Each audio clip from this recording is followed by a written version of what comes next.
রহমতুল্লাহ।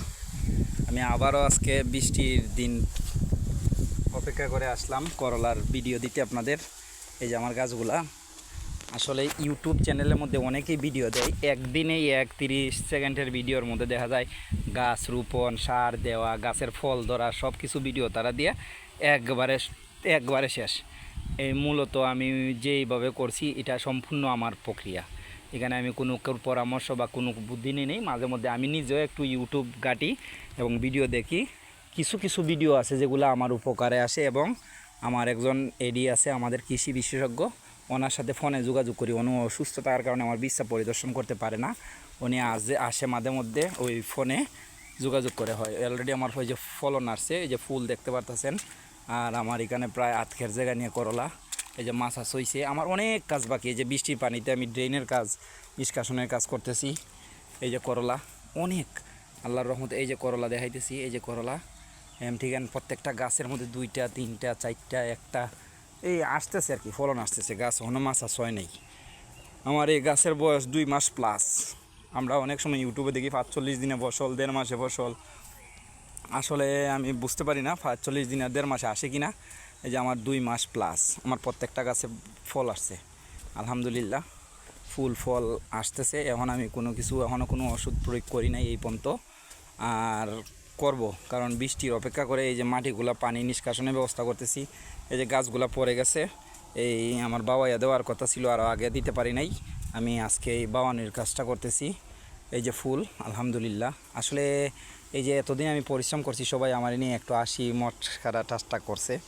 এখন যখন আমি এই যে এইগুলা দেখতে পাই, এই যে করলা দেখতে পাই, এই যে ফলটা দেখতে পাই, আমার এদের হাসি আর আমার কাছে হাসি মনে হয় না, এদের হাসি আমার কাছে অনেক ভালো লাগে। এখন তারা আসতেছে না, আমার বিশ্বাস দেখে অনেকেই আলহামদুলিল্লাহ বলে। প্রায় অনেক বড় একটা প্রজেক্ট করছি আমি করলা নিয়ে, আর আপনাদের সাথে আমি শেয়ার করার কারণ হলো এই করলা ক্ষেতের তলে আমি যেই পরিমাণ শ্রম দিছি, আমার লাইফে আমি এমন পরিশ্রম করি নাই। আমি রাত্রে ওইখানে টুকটাক সময় দেই, দিনও আমি এখানে, দিনে তো সারাদিন থাকি এখানে, রোদের মধ্যে কাজ করি। এই যে আমি একটা কি বলবো, শুধু করলার জন্য না, এখানে অনেক বড় একটা প্রজেক্ট করলার, এটা আসলে অনেক বড়। এই যে আমি কতটুকু তুলতে পারতেছি জানি না, অনেক বড়। পাশাপাশি এই যে আমার পুঁই শাক, এই যে পুঁই শাক, এখানে গরুভাবে খাওয়ার জন্য পাট শাক, ডাঁটা শাক, এই ঢেঁড়স এই সাইড, আর এইখান থেকে শুরু করে আমার পুঁই শাক প্রায় 1 জায়গার মতো।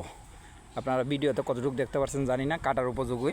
আমি কাটিং দেওয়ার কথা ছিল, কিন্তু এই যে বৃষ্টি হওয়ার, অতিরিক্ত বৃষ্টি হয়েছে, যার কারণে পানি ওষুধ স্প্রে করতে পারতেছি না। আর পানি এই যে অনেক বড় করলা, সবচেয়ে গুড লাক এই যে আমার লাউ। আর কি লাগে, পরিশ্রম তো পরিশ্রমই, পরিশ্রমের ফল কখনো বিতা যায় না। এই লাউটা হয়তো বাজারে 30 থেকে 40 টাকা দিয়ে আমি পাইতাম, কিন্তু আমার গাছের লাউ যে কি একটা চাহিদা আমার কাছে, এটা আমি বলে বোঝাতে পারবো না। তারপরে এই যে দেখেন, এটারে বলে চাল কুমড়া। এই গাছটা কুকরি লাগছে, এটা ওষুধ স্প্রে করতেছি, এবং আমার অনেক কাজ জমা, মানে আমি একলা করি তো। আর মূলত আমাদের এইদিকে এই কামলা কাজলা দিয়ে যে আমার কাঁচামরিচ, একটা গাছে প্রায় 250 গ্রামের বেশি প্লাস কাঁচামরিচ ধরছে। আর কালকে এইদিকে বাতাস দিছে, এই যে এটার মধ্যে আমার জেঙ্গা ধরার কথা। ও আলহামদুলিল্লাহ, এই যে জেঙ্গা ধরছে, এই যে অনেকগুলো জেঙ্গা ধরছে। এই গাছগুলো বাগানোর কথা ছিল, কাঁচামরিচ, এই যে টমাটো, কোনটা তো কোনটা করবো আসলে আমি নিজেও বুঝতে পারতেছি না। আমি এই যে আমার লাউ, মিষ্টি লাউ, এই যে মিষ্টি লাউ, এই যে মিষ্টি লাউ, এই যে মিষ্টি লাউ, হ্যাঁ। তারপরে এখানে আরও কটি আসছে, মানে এগুলাতে আমি এখন কি করব নিজেও বলতে পারতেছি না। আপনারা আমাকে সাজেশন দিয়েন যে কোনটা আগে করলে ভালো হবে, বা কীভাবে আমার একটা কাজের শিডিউল আপনারা আমারে করে দিয়েন। আসসালামু আলাইকুম। বেগুনের ভিডিও আর পুঁই শাক কাটিংয়ের হারভেস্টের ভিডিও আমি করে দিব আপনাদের। সবাই দোয়া করবেন আমার জন্য, যাতে আমি এই বিষয়টা আগাইতে পারি, সাফল্য হতে পারি, এবং আপনাদের সাথে কন্টিনিউ আমি কিছু না কিছু চেরিংয়ে থাকবো। আপনাদের কোনো কিছু জানার থাকলে আমাকে কমেন্ট করেন, আর যদি আমাকে ভালো একটা উপদেশ দিতে পারেন দিয়েন, আমি আপনাদের উপদেশটা গ্রহণযোগ্য করবো ইনশাল্লাহ।